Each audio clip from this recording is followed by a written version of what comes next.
এই শোনো, তোমরা নাকি আবার ভারত বন্ধ ডাকতেছ? হ্যাঁ, 26শে নভেম্বর সারা ভারত বন্ধ। আচ্ছা বিকাশ, এই বন্ধের জন্য যে কত লোকের রোজগার বন্ধ হয় এইটা তোমাকে খেয়াল হয় না? লকডাউনের সময় যে এত মাস মানুষের রোজগার বন্ধ ছিল, তখন এ কথা মনে হয়নি? এই মাসে প্রায় 14 কোটি মানুষ বেকার হয়েছেন, তাদের রোজগার বন্ধ। ট্রেন চলছে না দিনের পর দিন, তাতেও তো মানুষের রোজগার বন্ধ। তখন আপনাদের এসব কথাগুলো মনে হয় না? না না, সেইটা তো একটা ভাইরাসের লগে লড়াই করানোর লইগা, একটা মারণ ভাইরাসের লগে লড়াই করানোর জন্য, মানুষকে বাঁচানোর জন্য।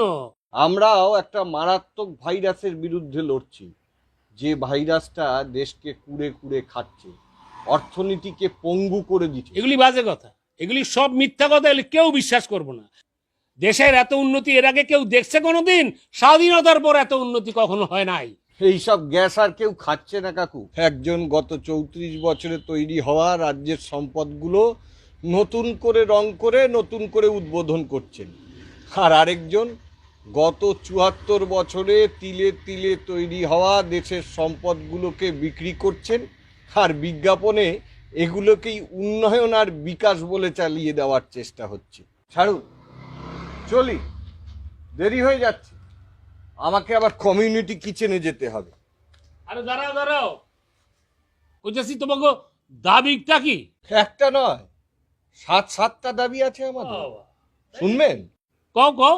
আয়কর দাতা নয় এমন সব পরিবারকে মাসে 7,500 টাকা করে দিতে হবে। তাহলে তো আমি কিছু পাবো না, আমি তো আয়কর দেই, আমি রিটায়ার্ড গভর্নমেন্ট এমপ্লয়ি, আমার পোলা অমর, হ্যাঁ সেন্ট্রাল গভর্নমেন্টের এমপ্লয়ি, তাহলে তো আমাকেও কোনো লাভ নাই। আমরা প্রথমে গরিব মানুষের কথাই ভাবি। বেশ, তারপর কি দাবি আছে কও। এই পরিবারগুলোকে মাথা পিছু মাসিক 10 কেজি করে খাদ্যশস্য দিতে হবে, বিনা পয়সায়। হ্যাঁ, 15 লক্ষ টাকা করে দেওয়ার প্রতিশ্রুতি তো দিয়েইছিলেন। আর তখন তো সেই দলে আমি ছিলাম না। ঠিক আছে, কয়ে যাও, আর কি দাবি আছে? গ্রামীণ রেগা প্রকল্পে বছরে 200 দিনের কাজ নিশ্চিত করতে হবে, শহরেও এই প্রকল্প চালু করতে হবে। এতেও আমার কোনো সুবিধা নাই। আচ্ছা কয়ে যাও। সদ্য পাশ হওয়া 3টে কৃষি বিল অবিলম্বে বাতিল করতে হবে। আমার এইটাতে আপত্তি আছে, ওই কৃষি বিল যা হয়েছে সেইটাই থাকবে, পাল্টানো যাবে না। তাতে কৃষক মরবে, তাই তো? না না, মরবো না, শুধু একটু ভাগ করে খাইতে হইবে, এই আর কি। সংসদে জোর করে পাশ করা শ্রমকোটগুলো অবিলম্বে বাতিল করতে হবে। মামা বাড়ি, তারপরে শ্রমিকরা কইব মায়না বাড়াও, বোনাস বাড়াও, এইটা দাও ওইটা দাও, এইসব চলবো না, এইসব বন্ধ করতে হইব। মালিক যা কইব সেইটাই শেষ কথা। মালিকের কথা শুন না, চাকরির যদি পোষায় তাহলে চাকরি করবা, না পোষাইলে বাড়ি যাইবা গিয়া ভাত ছড়াইলে।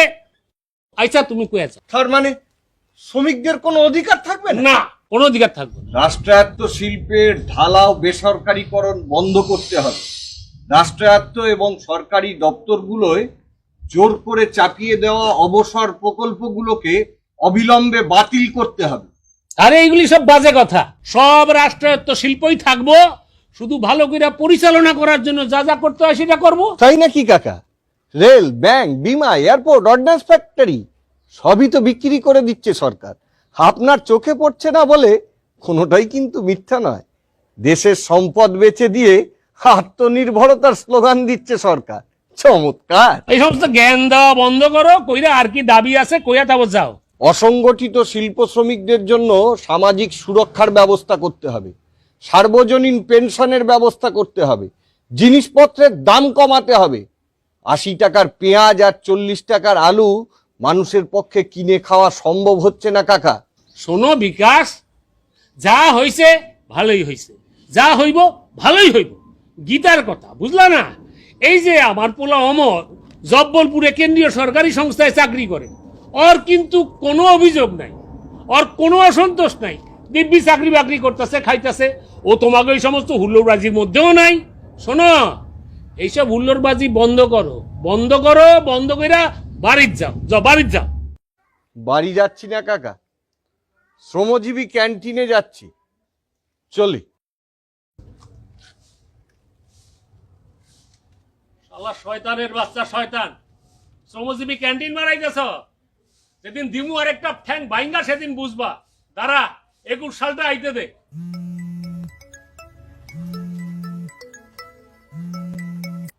হ্যালো অমর, বলো বাবা, ভালো আছো? দাদু ভাই কেমন আছে? একটা খারাপ খবর আছে বাবা। খারাপ খবর মানে? দাদু ভাইয়ের কিছু? না না বাবা, ওরা ঠিকই আছে। তাইলে কি কার করোনা হয় নাই তো? আমার চাকরিটা আর থাকছে না বাবা। চাকরি থাকতেছে না মানে? কেন, কি হয়েছে? আমাদের জব্বলপুরের ইউনিটটা সরকার বিক্রি করে দিচ্ছে বাবা। আমাদের কয়েকজনকে উদ্বৃত্ত ঘোষণা করা হয়েছে। এসব তুই কি কথা কইতাছস? এই কজনকে বাধ্যতামূলক অবসর গ্রহণের চিঠি ধরিয়ে দিয়েছে বাবা। হ্যাঁ, আমি আবার কি করব বাবা? আমাকেও অবসর গ্রহণের চিঠি ধরিয়ে দিয়েছে। এবার আমি কি করব বাবা? এইসব তুই কি কইতাছস অমর? বাবা এবার আমি কি করব বলো? অমর, অমর, অমর কাইটা দিল। তাইলে তাইলে বিকাশ যা কইলো সেই কথাই কি? বিকাশ, এই বিকাশ, বিকাশ, এই বিকাশ, এই বিকাশ, বিকাশ, এই বিকাশ। শোষণের চাকায় আর ঘুরবে না ঘুরবে না, চিমনিতে কালো ধোঁয়া উঠবে না উঠবে না। কয়লার চিতা আর জ্বলবে না জ্বলবে না, চাকা ঘুরবে না, চিতা জ্বলবে না, ধোঁয়া উঠবে না, চাকা ঘুরবে না।